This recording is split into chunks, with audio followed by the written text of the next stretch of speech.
नमस्कार। Hornbill TV Bharat में आपके स्वागत है। मुख्यमंत्री योगी आदित्यनाथ ने आज राजधानी लखनऊ स्थित अपने सरकारी आवास 5 कालिदास मार्ग से देश भर के नगर निकाय प्रतिनिधियों के साथ विकसित उत्तर प्रदेश 2047 विषय पर वर्चुअल संवाद किया। सीएम योगी ने कहा है कि पिछले 11 वर्ष में भारत ने बदलाव का एक नया युग देखा है और उत्तर प्रदेश अब इस बदलाव का अग्रणी राज्य बन चुका है। उन्होंने बताया कि आज प्रदेश में 45 लाख करोड़ रुपए से निवेश प्रस्ताव आए हैं और प्रदेश के नगर निकायों में 14 लाख सीसीटीवी कैमरे लगाए जा चुके हैं।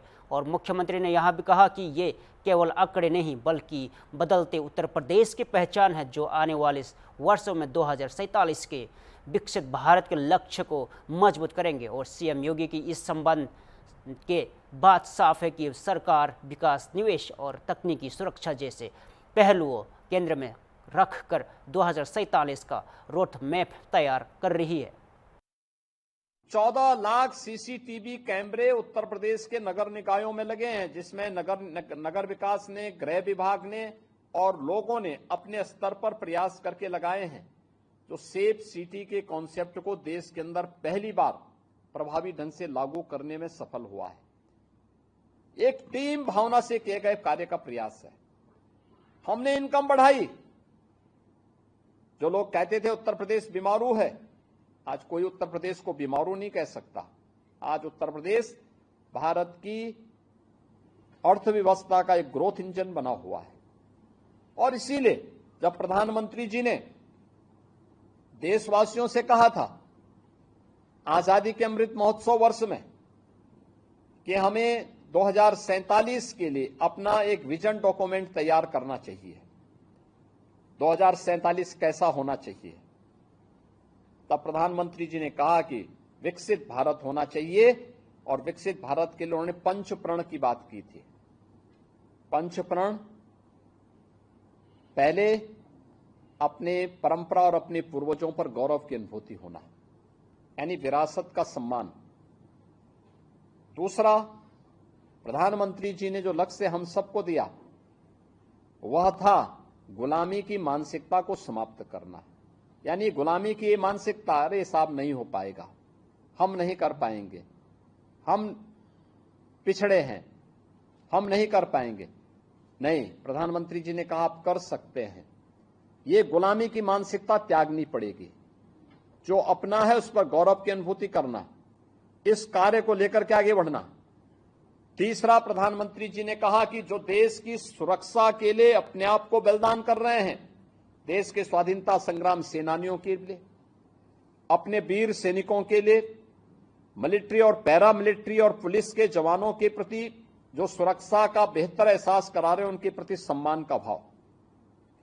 चौथा, प्रधानमंत्री जी ने कहा कि ये सब तीन हैं, लेकिन अगर हम आपसी एकता नहीं है तो हम अपने लक्ष्य को प्राप्त नहीं कर सकते, तो सामाजिक एकता। और पांचवा उन्होंने कहा था नागरिक कर्तव्य। हर व्यक्ति अपने अपने कर्तव्यों का ईमानदारी पूर्वक निर्वहन करने लग जाएगा तो विकसित भारत की संकल्पना को पूरा करने में कोई देर नहीं लगेगी। और मैं इसी प्रधानमंत्री जी के द्वारा दिए गए पंच प्रण के साथ आप सभी नगर निकायों को जोड़ने के लिए आह्वान करते हुए मैं आज आपके बीच आया हूं। 11 वर्ष में हमने बदलते हुए भारत को देखा है और भारत के बारे में दुनिया के मन में जो परसेप्शन था उसको बदलते हुए भी हमने देखा है। भारत को दुनिया की एक बड़ी आर्थिक ताकत के रूप में उभरते हुए हम देख रहे हैं। हर एक सेक्टर में भारत की जो सफलता है वो अभूतपूर्व है, अभिनंदनीय है। ये प्रधानमंत्री मोदी जी का जो यशस्वी लीडरशिप है उसका परिणाम है।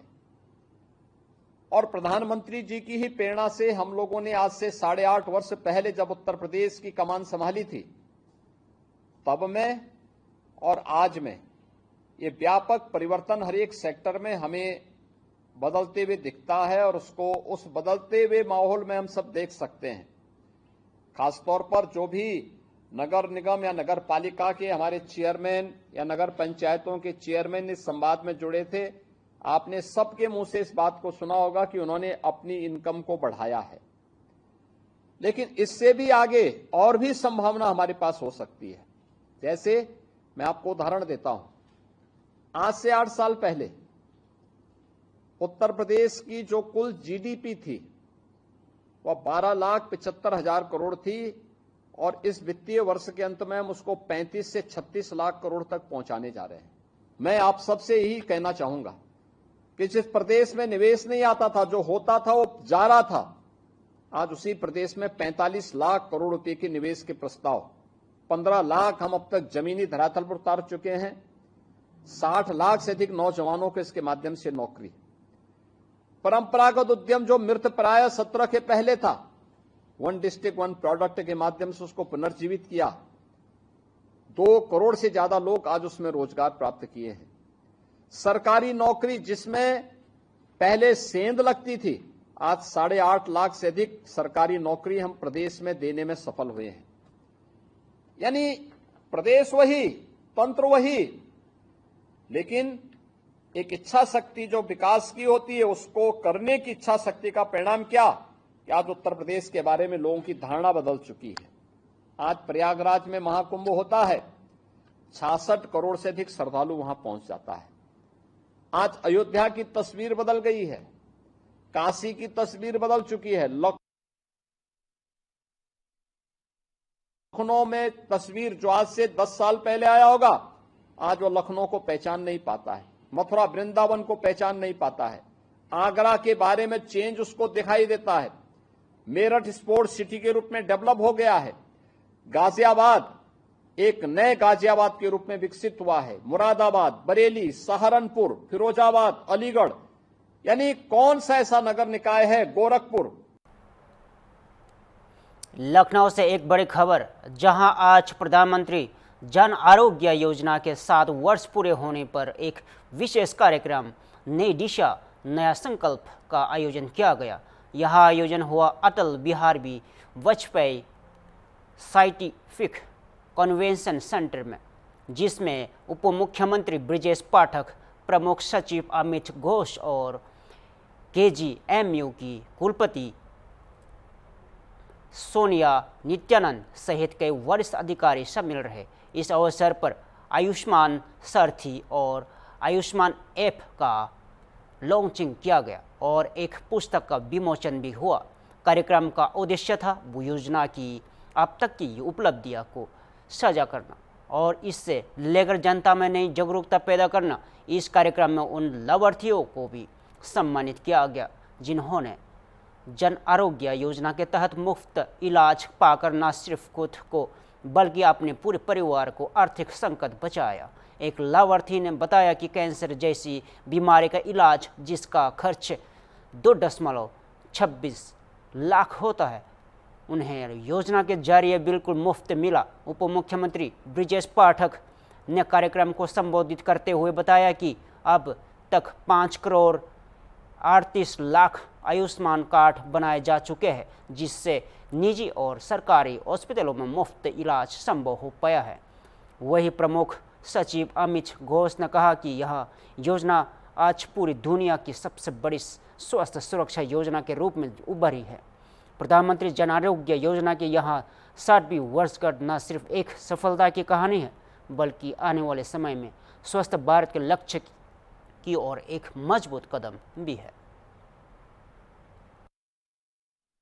मैं देखिए, आज हमारे लिए गर्व का विषय है कि हमारे स्वास्थ्य विभाग के संगठन साचिस के तत्वाधान में आयोजित जो चल रहा है, संचालित हो रहा है, वो है आयुष्मान कार्ड आधारित आयुष्मान भारत के लिए PMJAY, PM प्रधानमंत्री जन आरोग्य योजना। इसके 7 वर्ष पूरे हुए हैं। पूरी दुनिया में ये योजना सबसे बड़ी स्वास्थ्य सुरक्षा योजना के रूप में उभरी है और पूरे भारत में उत्तर प्रदेश में ये योजना सबसे ज़्यादा संख्या में जो संचालित की जा रही है, गर्व का विषय है, उत्तर प्रदेश में है। 7वें वर्षगांठ के उपलक्ष्य में स्वास्थ्य विभाग ने साचिस के माध्यम से इसको डिजिटल सुदृढ़ता प्रदान करने के लिए एक नया ऐप जारी किया। उस ऐप के माध्यम से नागरिक को ये पता लगेगा कि निकटस्थ केंद्र कौन सा है, अस्पताल कौन सा है जो इसमें एम्पैनल्ड है और वहाँ क्या क्या सुविधाएं हैं, कब जाना है, क्या सुविधा ले सकते हैं। बड़ी बात है, लोगों को इधर उधर नहीं भटकना पड़ेगा। दूसरा, इसके अंतर्गत एक हेल्पलाइन नोटिफाई की गई है 1800-1800-4444। इस हेल्पलाइन, ये निःशुल्क हेल्पलाइन है, इसके माध्यम से भी सारी जानकारी नागरिक प्राप्त कर सकते हैं। और तीसरा, इसके अंतर्गत एक चैटबॉट बनाया गया है जिसमें हिंदी में आपके प्रश्नों के जो भी आपकी क्वेरी हों वो आर्टिफिशियल इंटेलिजेंस आधारित चैटबॉट है, उसका नाम है आयुषी। तो वो उसको आपको आपके प्रश्नों का उत्तर देगा। इस प्रकार से पारदर्शिता बढ़ेगी, समय बचेगा, लोगों को सुविधा होगी। ये सिटीज़न सेंट्रिक जिसे हम कहते हैं, नागरिक की सुविधा पर केंद्रित सेवाएं हैं और इसके लिए साचिस ने अच्छा काम किया है। माननीय उप मुख्यमंत्री जी ने आज जो यहाँ पधारे थे, उन्होंने ये लॉन्च किया है और उन्होंने साचिस को इसके लिए बधाई दी है। मैं ये कहना चाहता हूँ कि अस्पतालों के एम्पावरमेंट की प्रक्रिया को इसमें, जैसा माननीय उप मुख्यमंत्री जी ने भी कहा कि हमें पारदर्शी रखना है, कोई भेदभाव नहीं है, और मैं इसमें एम्पैनल अस्पतालों से ये एक्सपेक्ट करता हूँ कि वे भी अपनी वर्किंग पारदर्शी रखें और जो योजना का उद्देश्य है उसको पूरा करने में हमारा सहयोग करें। बहुत बहुत धन्यवाद। Thank you sir. उभारने का काम माननीय मोदी जी ने किया है। किसान सम्मान निधि के साथ साथ आप देखते होंगे उनकी खेती की मृदा परीक्षण कराना और उनके गेहूं के, मकई के, आलू के, इवन दिन आप देखते होंगे कि जो खरीफ की फसल थी उधर रबी की फसल पर तो ध्यान था, खरीफ पर ध्यान नहीं था। गन्ना किसानों को मुख्य धारा में लाना चाहिए। उत्तर प्रदेश के बारे में मैं कहना चाहता हूँ, आज आप सभी मन पत्रकार इस बात को नोट करें, उत्तर प्रदेश राज्य जहां का पिछड़ा राज्य कहा जाता था, 2017 के बाद से उत्तर प्रदेश इंफ्रास्ट्रक्चर से लेकर प्रोडक्टिविटी के क्षेत्र में नंबर 1 पर जा रहा है। आज एग्रीकल्चर के सेक्टर में हम गेहूं उत्पादन में पूरे देश में नंबर 1 पर है, हम गन्ना उत्पादन में पूरे देश में नंबर 1 पर है। दुग्ध को अन्य ऑर्गेनाइज सेक्टर में कहा जाता है, कोऑपरेटिव सेक्टर हमारा बहुत अभी उतना ऑर्गेनाइज नहीं था, लेकिन दूध उत्पादन में हम पूरे भारत में नंबर 1 पर है। इंफ्रास्ट्रक्चर के मामले में पूरे उत्तर प्रदेश में देश में चर्चा है। सर्वाधिक हाईवे वाला स्टेट अगर कोई है तो उत्तर प्रदेश है, सर्वाधिक सड़कों वाला कोई स्टेट है उत्तर प्रदेश है। बिजली के मामले में 75 जनपद हमारे पास है, केवल 2-3 जिलों में बिजली 17 से पहले 24 घंटा मिलती थी। आज मुझे कहने में फख्र है कि 75 के 75 जिलों को हम बराबर बिजली दे रहे हैं। पहले हालात कहते 15,000 मेगावाट बिजली खर्च हो जाती थी तो अखबार में निकलता था कि आज उत्तर प्रदेश में 15,500 मेगावाट बिजली खर्च हुई है। आज हम पीक आवर में 32,000 मेगावाट से अधिक बिजली प्रतिदिन खर्च कर रहे हैं। बेसिक शिक्षा के स्कूलों का बुरा हाल है, प्रधानमंत्री जी ने बेसिक शिक्षा की तरफ ध्यान दिया। सबसे बड़ी चुनौती नई शिक्षा नीति को लेकर के।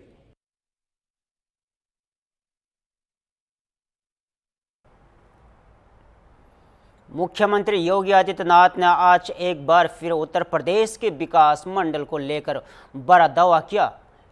सीएम योगी ने कहा है कि यहाँ है नया उत्तर प्रदेश, जिसके पास आज देश का सबसे बड़ा एक्सप्रेसवे नेटवर्क है, रेलवे का सबसे बड़ा नेटवर्क है और सबसे ज़्यादा सिटी में मेट्रो रेल चल रही है।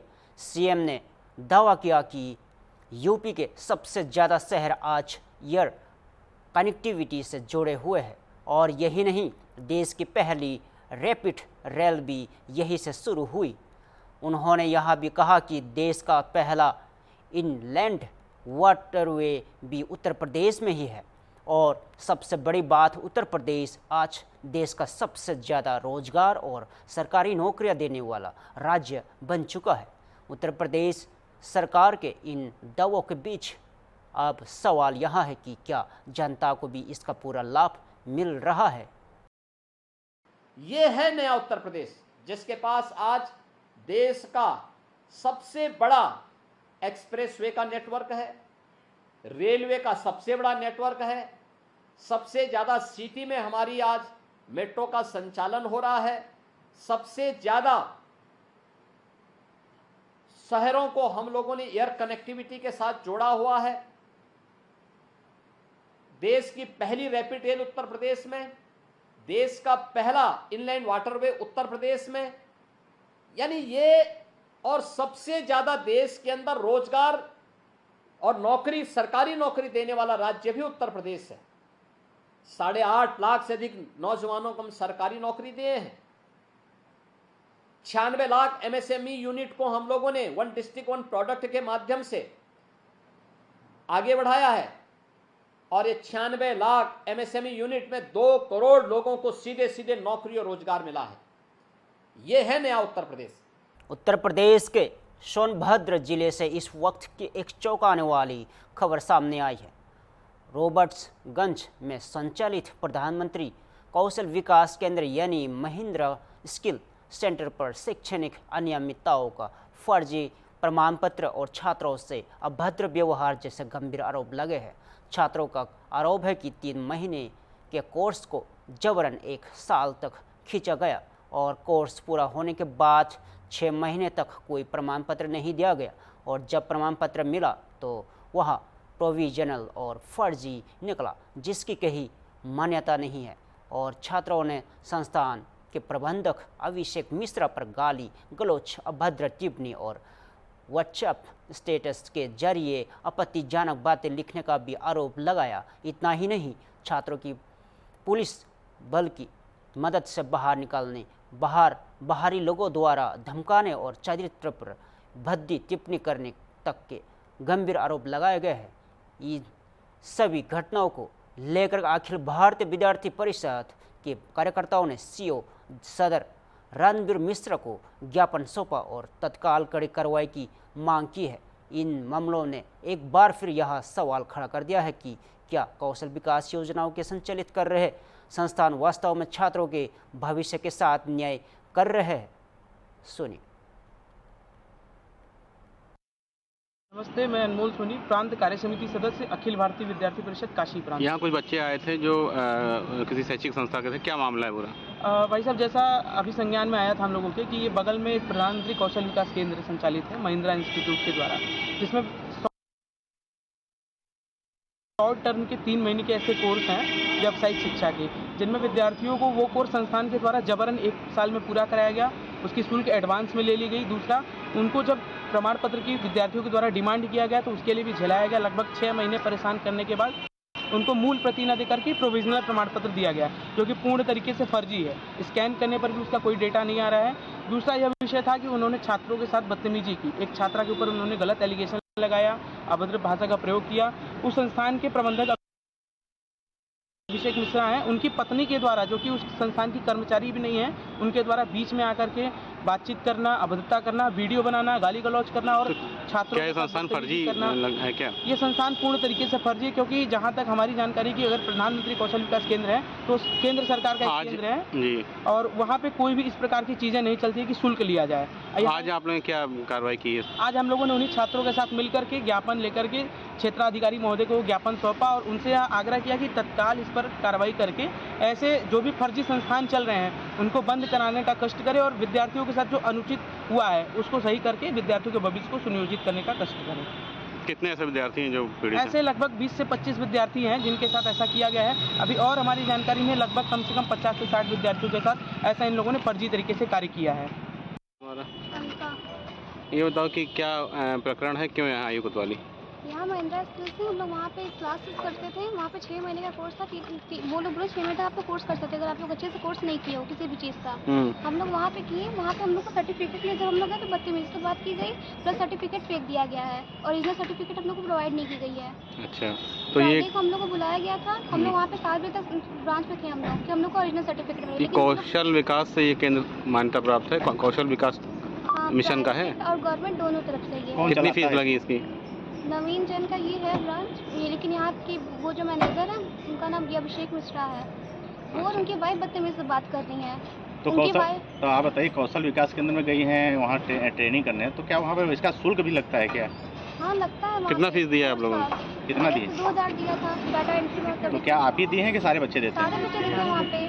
तो कौशल विकास तो प्रधानमंत्री का योजना है, ये तो फ्री रहना चाहिए। वहाँ पे कोर्सेज, हाँ वहाँ पे कोर्सेज चलती है तो वहाँ पे फीस लगते हैं। गोरखपुर से इस वक्त की बड़ी खबर। छेड़खानी की शिकायत पर जांच करने पहुंची पुलिस पर हमला हो गया। एक दरोगा घायल हो गया है और मौके पर पथराव के बाद भारी तनाव का माहौल है। पूरा मामला है गोरखपुर के चौरी चौरा थाना क्षेत्र के सरैया ब्लॉक के पास का, जहां रविवार शाम एक युवती के छेड़खानी की शिकायत के बाद पुलिस टीम पहुंची थी। जांच के दौरान कुछ मनबड़ युवकों ने पुलिस पर पथराव कर दिया और इस पथराव में एक दरोगा घायल हो गया है और उनकी कार के साथ एक राहगीर की स्कूटी को भी नुकसान पहुंचाया गया। मामला बिगड़ता देख मौके पर सीओ चौरी चौरा के नेतृत्व के भारी पुलिस तैनात किया गया और पुलिस ने 6 आरोपियों को हिरासत में लेकर पूछताछ शुरू कर दी है और एफआईआर दर्ज कर ली गई है। वही सोशल मीडिया पर इस घटना का एक वीडियो वायरल हो रहा है, जिसमें कुछ युवक बवाल करते हुए पथराव करते हुए साफ दिखाई दे रहे हैं। फिलहाल स्थिति को काबू में रखने के बाद गांव में इंतहान पुलिस बल तैनात कर दिया गया है।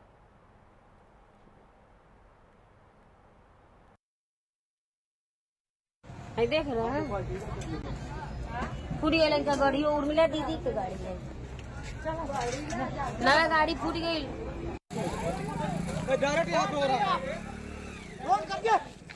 कहाँ उमर आ रहे हैं? अरे अरे अरे अरे ऐसा मत करिए आप लोग, पत्थर मत फेंकिए जी, पागल है का जी, पत्थर से मत मारिए। अरे ये लोग भी कम नहीं है सर, भाई किसी के भाड़े से रहती है सर, ये लोग भी कम नहीं है, ये भी बात है। किसी के घर के पत्थरबाजी करेंगे, लेकिन ये लोग पत्थर क्यों मार रहे हैं आप लोग, ये भी गलत है। कहाँ गए? कोई पत्थर उथल ना चलाए बाबू, तुम लोग भी कम नहीं हो, ठीक है? लड़कों को बस फंसा दे रही हो झगड़ा कर कर के। फिरोजाबाद से बड़ी खबर, जनपद पुलिस को मिली एक बड़ी सफलता। मुठभेड़ के दौरान कुख्यात हिस्ट्री शीटर मुखिया को पुलिस ने घायल कर दबोच लिया है। मामला फिरोजाबाद का है, जहां पुलिस और गैंगस्टर मुखिया पुत्र लायक सिंह के बीच हुई मुठभेड़ में आरोपी का पेड़ में गोली लग गई है। घायल अवस्था में पुलिस ने उसे जिला हॉस्पिटल में भर्ती कराया गया। पुलिस के मुताबिक मुखिया पर 2 दर्जन से ज़्यादा मुकदमे दर्ज है और उस पर कोर्ट से NBW और धारा 82 के वारंट भी जारी है। मुठभेड़ के दौरान मुखिया के पास से एक अवैध तमंचा, एक जिंदा और दो खोखा कारतूस और एक चोरी की काली रंग की अपाचे बाइक बरामद हुई है। फिरोजाबाद पुलिस की ये कार्रवाई कानून व्यवस्था को लेकर चल रही सख्ती का संकेत है। क्या घटना है? आज सूरजपुर नहर पर थाना सिसरागंज पुलिस चेकिंग कर रही थी, तभी उसको एक नगला खंगर की तरफ से एक मोटरसाइकिल पे एक युवक आता दिखाई दिया। जो पुलिस टीम ने जिसको इशारा किया रोकने का, वो मोड़कर मोटरसाइकिल भागने लगा, हड़बड़ाकर उसकी मोटरसाइकिल गिर गई। तभी उसने पुलिस पे फायर कर दिया। जवाबी कार्रवाई करते हुए पुलिस ने फायर किया, गिरफ्तार कर पूछताछ की गई। उसने अपना नाम मुखिया पुत्र लायक सिंह बताया, जो कि इस सिरसागंज थाने का टॉप 10 अपराधी था और जिस पे 20 मुकदमे दर्ज हैं। माननीय न्यायालय से NBW और 82 जारी किया हुआ है। अभियुक्त के कब्जे से एक मोटरसाइकिल, 315 बोर तमंचा, 2 खोखे और एक जिंदा कारतूस बरामद हुआ है। अभियुक्त को जिला अस्पताल उपचार हेतु भेज दिया गया है। विधिक कार्रवाई की जा रही है। फिलहाल के लिए इतना ही। ताज़ा खबरों के लिए देखते रहे हॉर्नबिल टीवी भारत।